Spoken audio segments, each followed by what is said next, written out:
안녕하세요. 중요한 뉴스와 중요한 발언들만 픽해서 들려드리는 굿모닝 픽 뉴스 읽어주는 세나니입니다. 박범계 법무부 장관 후보자가 5일 본격적으로 청문회 준비를 위한 업무 파악에 돌입했습니다.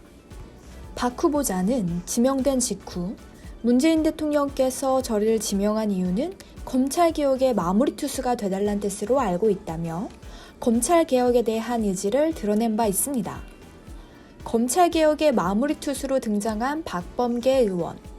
상황이 이렇게 전개되자 언론들의 공격이 슬슬 시작되고 있습니다. 연일 박범계 후보자와 관련된 의혹들이 쏟아지고 있는 것입니다. 가장 먼저 등장한 것은 역시 부동산이었습니다. 언론들은 후보자의 충북 영동군 임야 재산신고 누락에 대해 연일 거센 비난에 나섰습니다. 해당 임야는 공시지가 총 2,091만 원 정도로 고의로 신고 누락할 만한 재산이 아닙니다.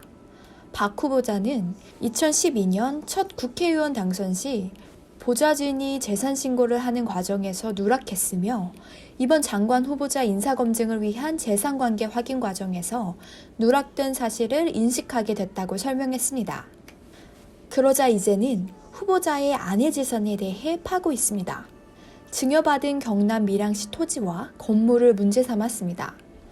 과거 3주택자였던 박 후보자는 지난해 정부 기조에 따라 본인이 거주하고 있는 아파트를 제외하고 모두 매각 증여한 바 있습니다.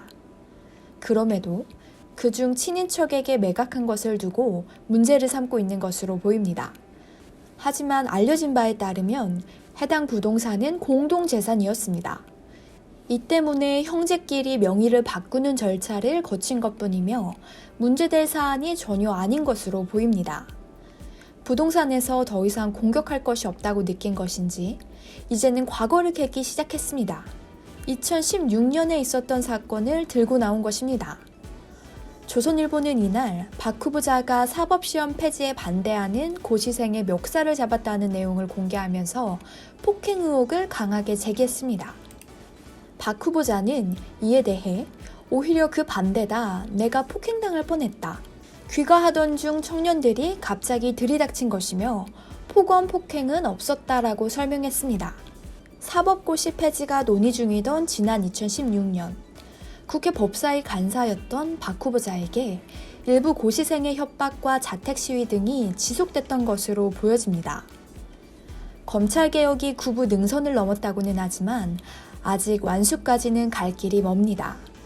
쉽지 않은 길을 테지만 박 후보자가 조국, 추미애 장관의 뒤를 이어 끝까지 완수해 주시기를 기대하겠습니다. 시청해 주셔서 감사합니다.